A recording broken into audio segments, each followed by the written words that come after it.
এবার আমরা অবতল দর্পণে, আগে আমরা অবতল দর্পণে শিখি, আর যেটা এখন আমরা শিখবো সেটা অবতল উত্তল উভয়ের ক্ষেত্রে একই, একটা নিয়ে শিখি তাহলেই হবে।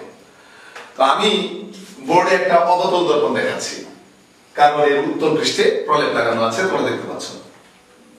আমরা এই মুহূর্তে যেটা স্টাডি করবো সেটা হলো গোলীয় দর্পণে রশ্মি চিত্র অঙ্কনের নিয়ম। গোলীয় দর্পণে রশ্মি চিত্র কিভাবে আমরা কোন নিয়মে অঙ্কন করব সেটা শিখব। দেখো, এবং আমি যা করি তা তোমরা সাথে সাথে করতেও পারো। দেখো কি শিখবো আমরা? গোলীয় দর্পণে রশ্মি চিত্র অঙ্কনের নিয়ম। তিনটি নিয়ম রয়েছে।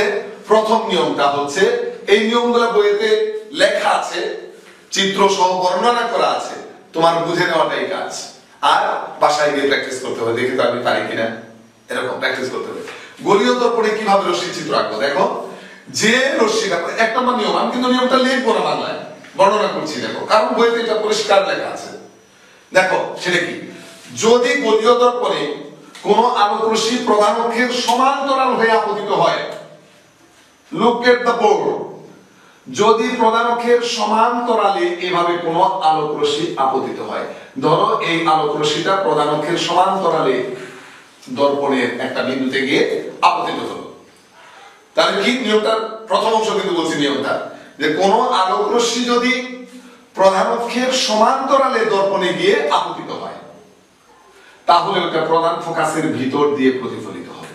প্রতিফলিত রশ্মিটা আসবে প্রধান ফোকাসের ভিতর দিয়ে, এরকম। তাহলে নিয়মটা কিন্তু চলে গেল, এক নম্বর নিয়মটা কিন্তু চলে গেল।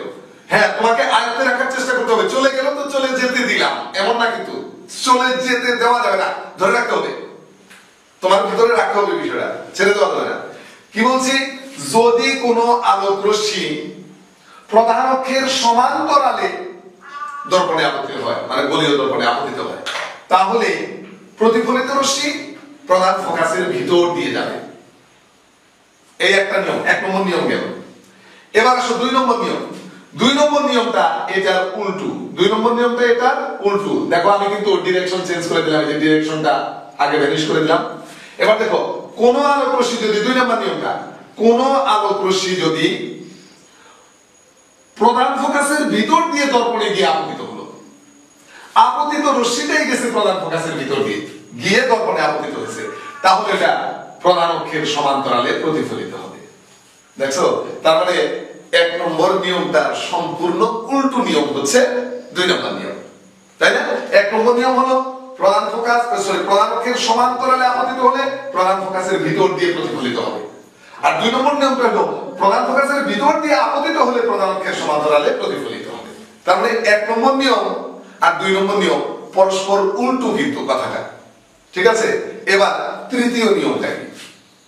তৃতীয় নিয়মটা হচ্ছে, কোন আলোক রশ্মি যদি বক্রতার কেন্দ্র দিয়ে আপতিত হয় দর্পণে, মানে আপতিত রশ্মিটা বক্রতার কেন্দ্রের ভিতর দিয়ে গেছে, আপতিত রশ্মি, এই যে এরকম দেখো, আপতিত রশ্মিটা মনে করে যে বক্রতার কেন্দ্র দিয়ে গিয়ে এভাবে আপতিত হলো, যে বক্রতার কেন্দ্র, এই বক্রতার কেন্দ্রের ভিতর দিয়ে যায় দর্পণে আপতিত হলো, এটা আপতিত রশ্মি। কোন আলোক রশ্মি যদি বক্রতার কেন্দ্রের ভিতর দিয়ে গিয়ে আপতিত হয়, তাহলে এটা ওই পথেই ফিরে আসবে, ওই পথেই ফিরে আসবে। কারণ কি? কারণ হলো, এই দেখো কারণটা কি, বক্রতার কেন্দ্র আর ওই যে দর্পণ, এটা তো গোলীয়, এটা তো বৃত্তের মতো, তাই না?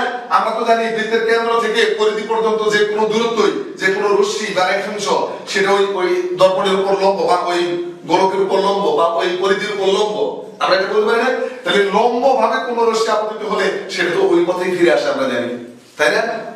অভিলম্ব বরাবর যদি কোনো রশ্মি আপতিত হয়, তাহলে ওইটা ওই পথেই ফিরে আসে। এই জন্য বক্রতার কেন্দ্রগামী আপতিত আলোক রশ্মি, কি বলছি, বক্রতার কেন্দ্রগামী বা বক্রতার কেন্দ্রের ভিতর দিয়ে গোলীয় দর্পণে আপতিত আলোক রশ্মি ওই পথেই ফিরে আসে বা প্রতিফলিত হয়। এই যে গোলীয় দর্পণে রশ্মি চিত্র আঁকার তিনটি নিয়ম গেল। এই তিনটি নিয়ম অবশ্যই মনে রাখতে হবে। এই তিনটি নিয়ম মেনেই আমাদেরকে গোলীয় দর্পণে কোনো লক্ষ্য বস্তুর প্রতিবিম্ব অঙ্কন করতে হবে এই তিনটি নিয়ম মেনে। এই তিনটি নিয়ম যদি আমরা মেনে রশ্মি চিত্র আঁকি তাহলে রশ্মি চিত্রগুলো আর ভুল হবে না।